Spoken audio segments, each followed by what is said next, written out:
Hello, welcome back to the Metasploitable tutorial. And in this video we're going to go ahead and exploit Telnet on port 23.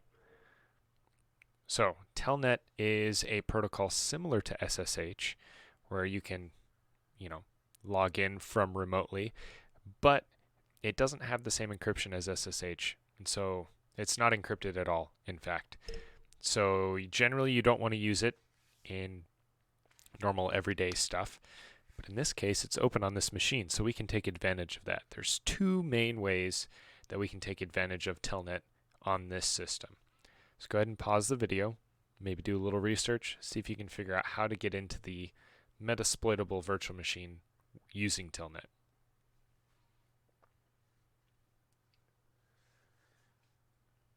Alright, welcome back. If you are able to log into the Metasploitable VM from this VM, using Telnet, awesome job. Let me show you a couple ways to do this. Now, the first way that I'll show you is it's pretty much the same as what we did with the SSH one. So this scanner.ssh login, we can use the one, use scanner, it's going to be auxiliary, sorry. Scanner, Telnet, and then Telnet underscore login. And it's the same thing basically as the SSH one. And we can go ahead and verbose is true. We need to set our hosts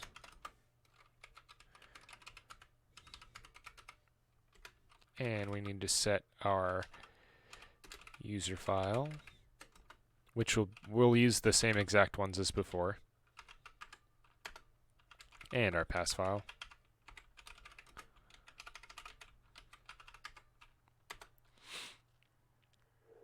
And we're going to do the stop on success on again.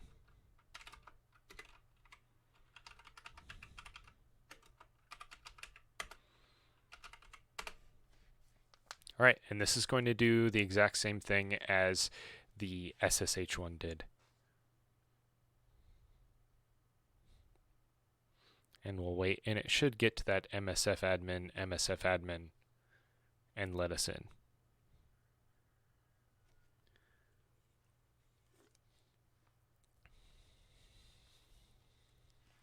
And there it is. Login successful. MSF admin. Now, to log in,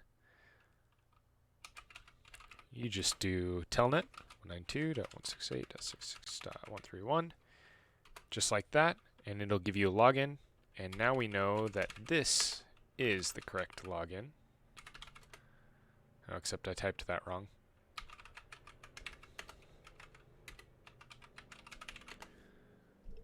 I might have typed that wrong too. Okay, MSF admin. There. And you can see that we are logged in. So now, the other way, since Telnet doesn't use any encryption, we can use Wireshark to do some sniffing. So if you go to sniffing and spoofing, you open up Wireshark, or you can type Wireshark into a terminal and it'll open it as well. And go ahead and this is what it's asking, what device to capture with, and we're going to go ahead and use our ETH0 because that's our main networking device. And so we've started the capture here. We're going to go ahead and telnet into this. And what I'm doing here is we're simulating sitting on the network, and we're capturing the traffic that's going through the network. And we're assuming that somebody is logging in to that machine with Telnet at some point. So as long as we're capturing the network traffic while somebody's logging in, we can get the password since it's not encrypted. Now, this over here, you would want to use this sort of exploit if Telnet's just open but nobody actually uses it. This one, we can get the exact thing that somebody is using if they're logging in regularly. It's pretty easy to get. So type telnet, and you can see over here all this blue traffic. And we're going to go ahead and log in like we were the MSF admin logging in from another machine to this one. And we'll stop our capture here. So we've captured all of this network traffic.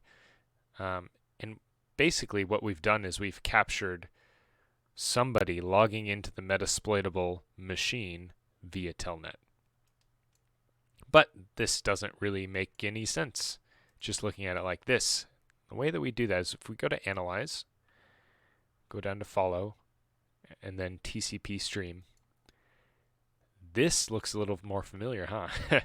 This basically shows what was coming over the wire when somebody was connecting to our Metasploitable VM. And here you can see the red and blue lettering.